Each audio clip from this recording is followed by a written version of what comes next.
Good morning, everyone. Good morning. Come on, I know you just had a break. Good morning, everyone. Good morning. Thank you. Good morning. Well, as Cassie indicated, my name's Kristen David. I am an attorney by trade, but what I love to do these days is help share and empower individuals to build growing, thriving teams so you can get more done from sunrise to sunset and not kill yourself in the works. No judgment zone. I used to be an attorney that worked 75, 80 hours a week. I have since learned that is not the best way to get things done. And so over the next 60 minutes, I'm going to share with you some techniques that have helped hundreds of businesses and teams thrive and grow and get more done. We're going to talk about the art of delegation because it's very important to set the right standard at the beginning. We're going to talk about how to redirect and get your team back on track because things don't always perfectly go as planned. Then we're going to talk about your time, your precious time, and how to create some systems and build together some processes so that you can give your team the ability to get more done without you having to micromanage or be there, which is always a great thing. And then we'll wrap it up. So I've got a couple of quick little things first. Whenever I get up here and do these, I have a couple of rules. So rule number one, you're going to guess this one, Art. Participation, right? Research has shown that a key to active learning is participation. And so yes, I'm going to ask for some feedback. I'm going to ask for you to answer some questions. I want you to, your valuable time is your most precious commodity. It is something we cannot get more of. So I want to make sure that this 60 minutes is time well spent. So if you have questions, ask them. Please play all in for the next hour. The second thing is be open to the information. Many of us, when we feel real strong in a category, we tend to think, our subconscious automatically says, oh, I already know that. And so what I want to encourage you today is to just simply absorb the information. There are key nuggets that you can learn in every different element. And some of them will just reinforce what you're already doing, and some are going to be new, and some you're going to take back and start using tomorrow and next week. So do I have everyone's commitment to play all in today? Yes? Yes. Excellent. Good. All right. So as I was asked to be here today, I went to the website to learn a little bit more about Ridgeline. I've known a little bit from Cassie and from Lindsay. But as I was checking out the website, I was delighted to see that this group has really taken the time to get clear on mission and get clear on what are some of the key values, right? And I was absolutely, uh-oh, Cassie, we're not. Our testing did not work. There we go. Passion. That was one of your key values. This is right on up there in my book with don't go to work unless it makes you happy. If you don't love what you're doing, there are plenty of other things to do in life. And it's the same with every member of your team. And it says, as was indicated earlier, what's your why? Why are you doing this? And it's not only for yourself as the leader of your team. It's understand for every member that works with you and together in your department, in your facility, excuse me, not facilities. F word, I was told, sorry. I just figured I'd get that out there early so I don't mess it up later.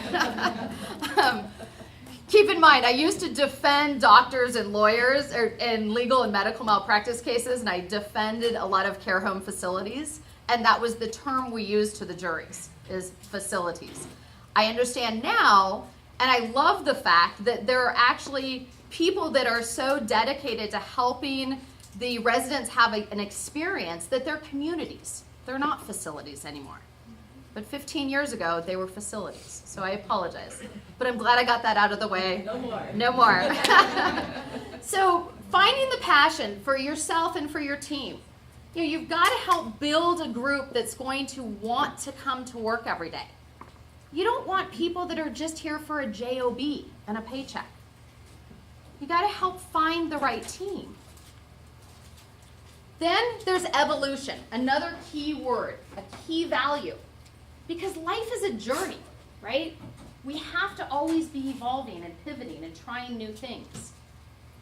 And so as you embark on trying to put into place some new processes, some new components, never be shy about getting feedback from your team and pivot and evolve, right? I loved the fact that this was on there.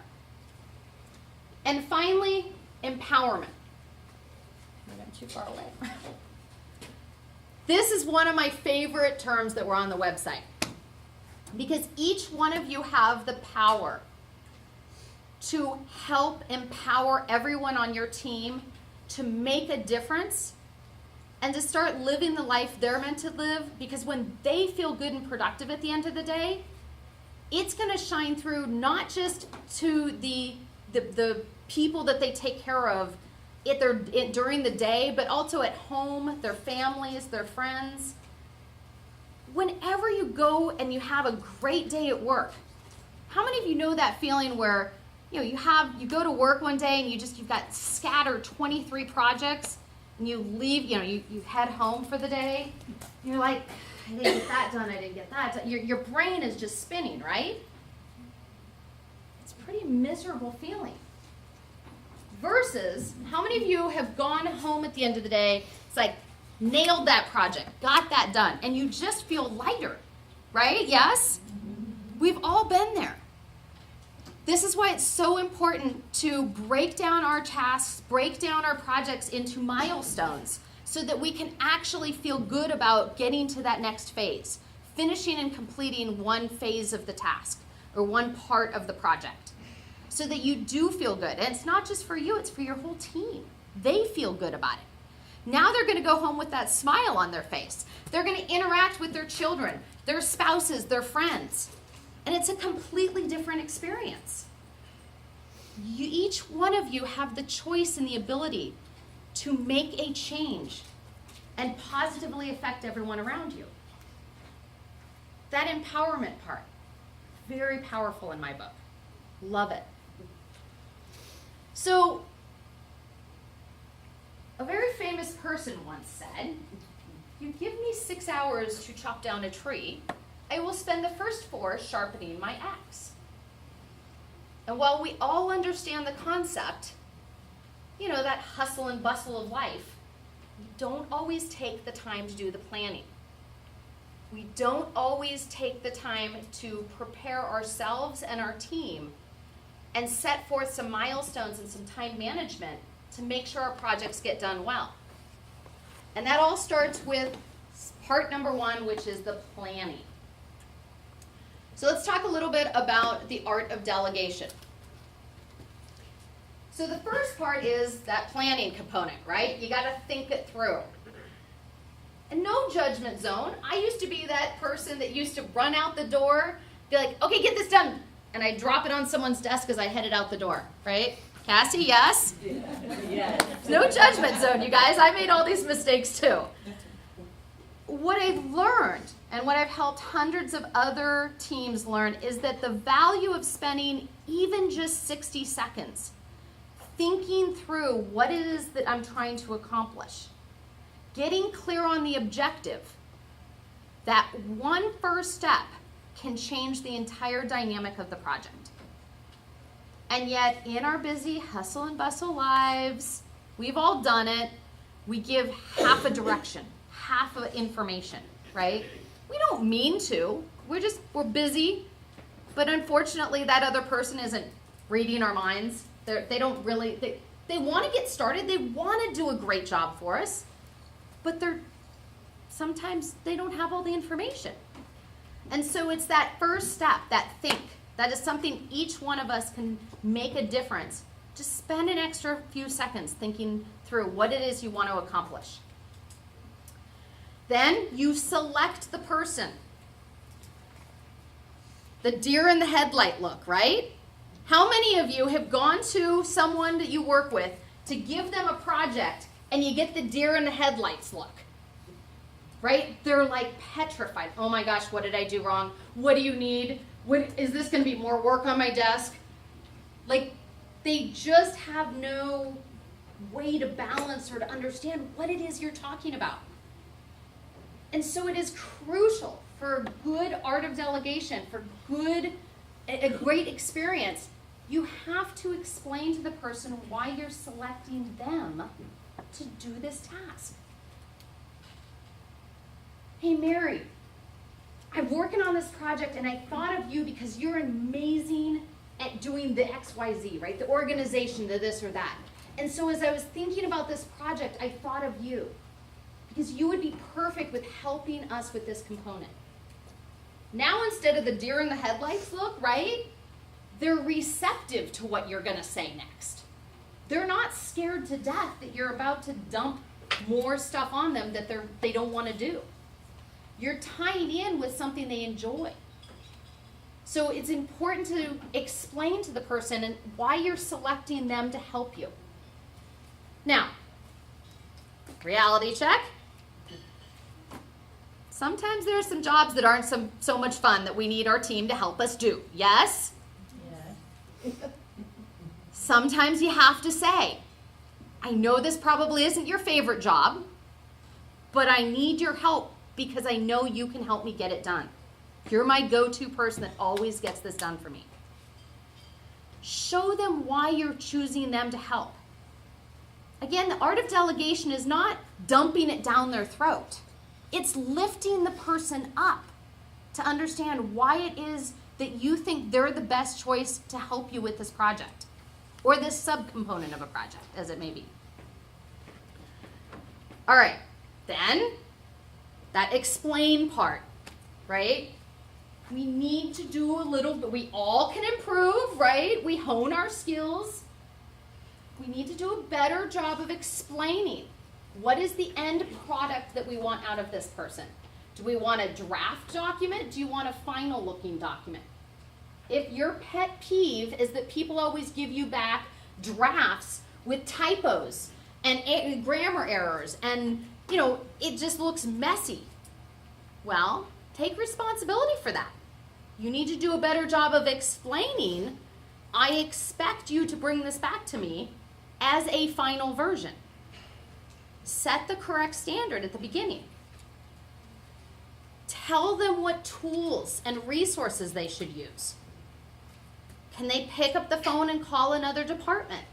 Can they find out about outside vendors? Do you expect them to work with another department or team?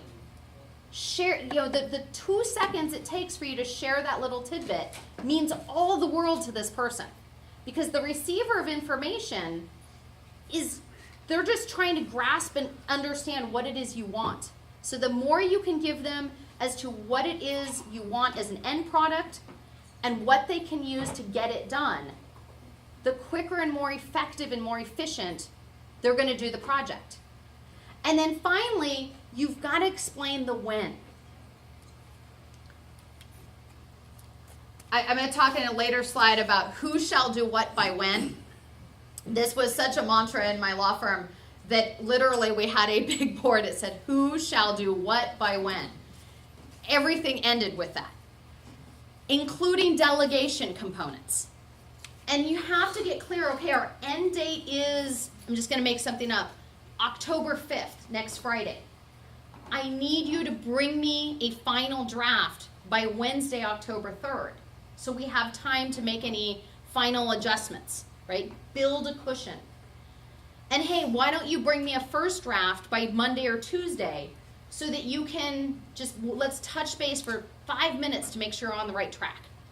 See if you have any questions. Give them permission to come back to you. Remember that there's all kinds of different levels of projects and of delegation and of authority.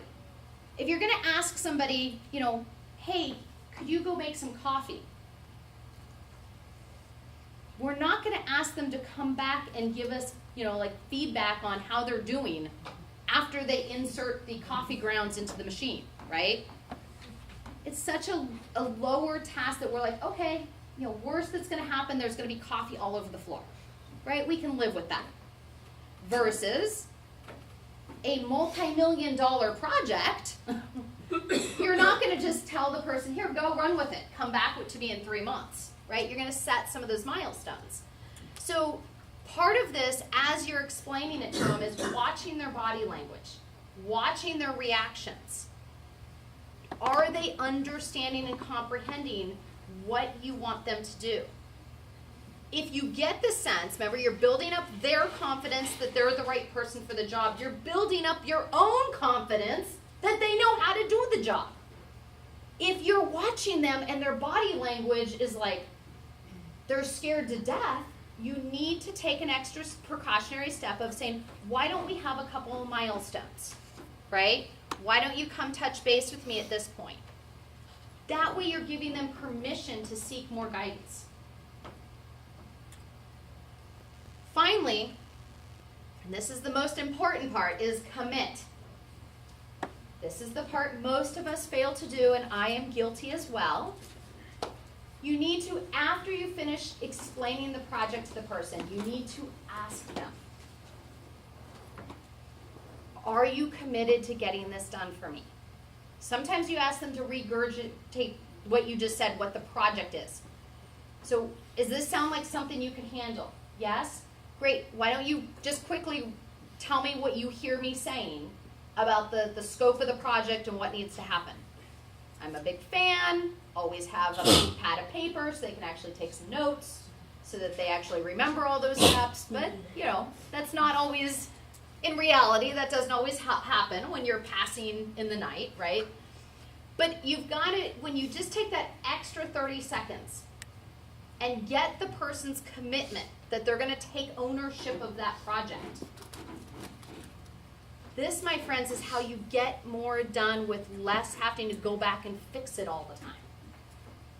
You get the person to take ownership. You get them to say they're going to do it. Now, this is also part of that empowerment. You're giving them that opportunity to step up. You're giving them that opportunity to rise to the occasion.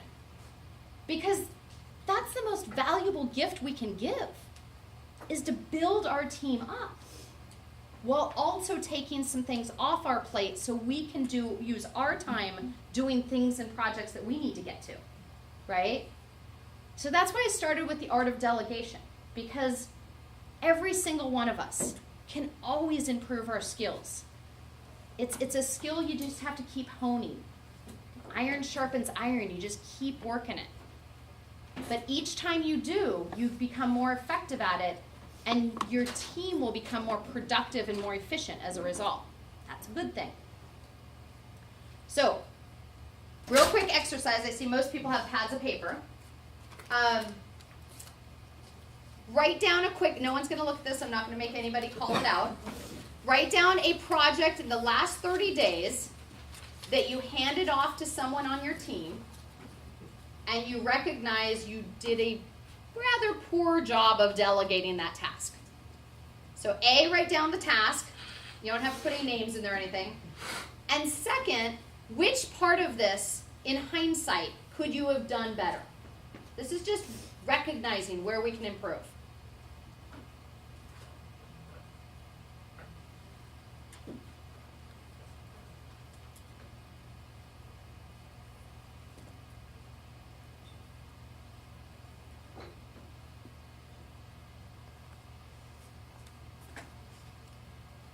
All right, how many people were able to come up with at least one?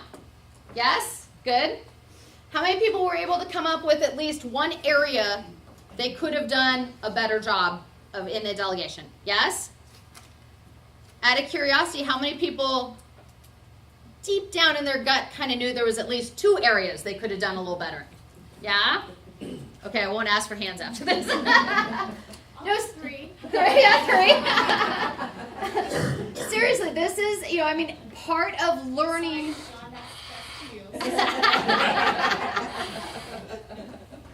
Part of learning to grow ourselves is to recognize where we can improve so that we can be better leaders for our team, right? Does this make sense? Yeah? Okay, I was a little silly with the pictures, but I do so for a reason.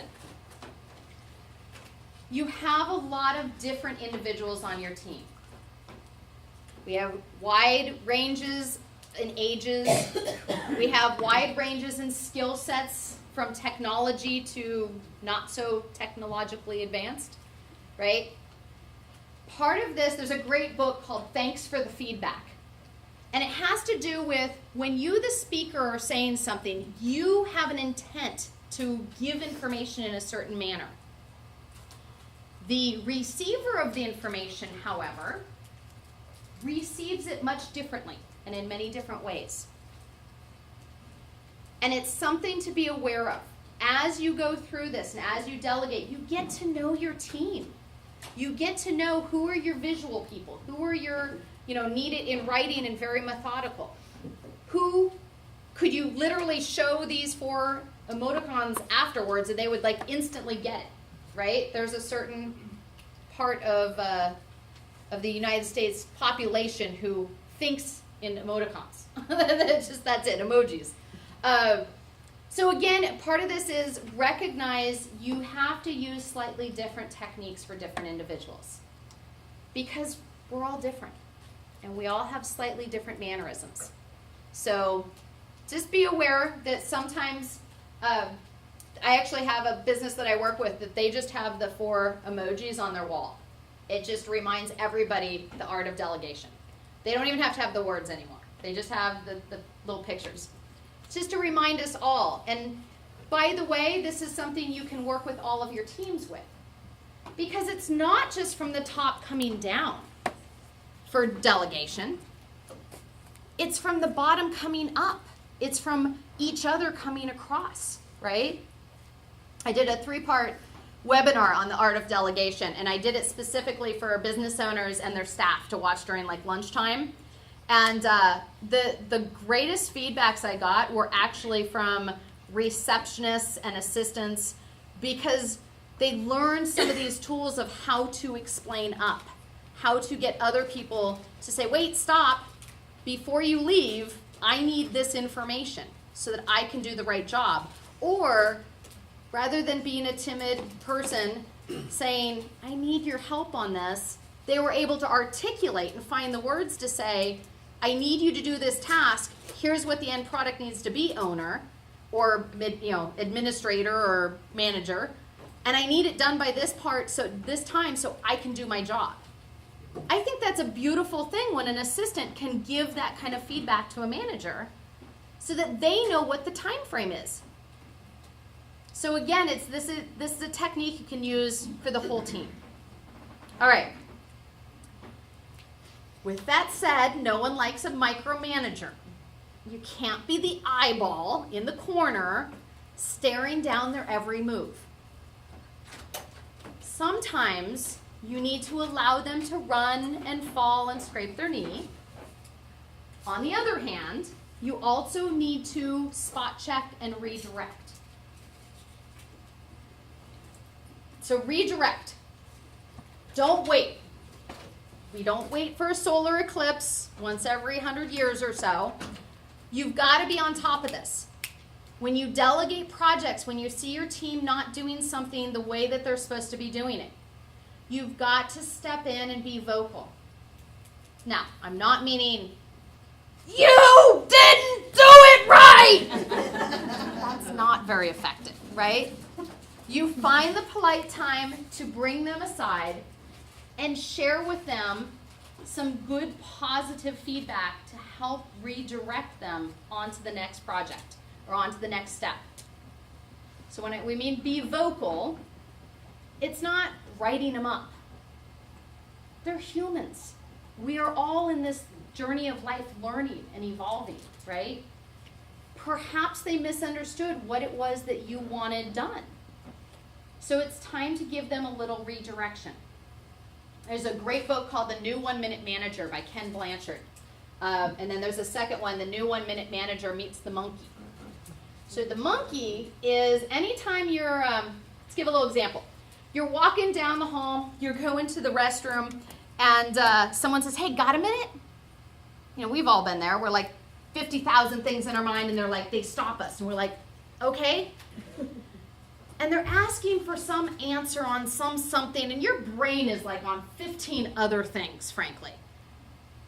And unfortunately, many of us, no judgment zone, many of us do this. Okay, let me think about that. I'll get back to you. Because our brain isn't engaged into that project many times. And then you go down the hall, you go to the restroom, you come back, you go to your office, you sit down on your desk, and what happened there is that monkey, that project, that thing they had, climbed off of their back and onto your back, and now you came back to your desk, you sat down, and that nice little monkey crawled off your back and onto your desk and joined the millions of other monkeys running around your office. Yes? How many of us have monkeys running all over the office? How would you like to get rid of those monkeys? Yes? So that's the art of redirection. So redirection is sometimes people get stuck and they're not certain. Sometimes they actually are going a different direction than what you want. So you find a couple of phrases that are going to help you redirect the conversation. So they come to you with a problem and they say, we've got this problem. A phrase you might use is, what do you suggest we do about it? You start teaching your team. They never get to just come to you with a problem. They always have to follow it with a suggested solution. Or they come to you and they say, we've got this problem. I've been trying to research it. I think we might be able to do this.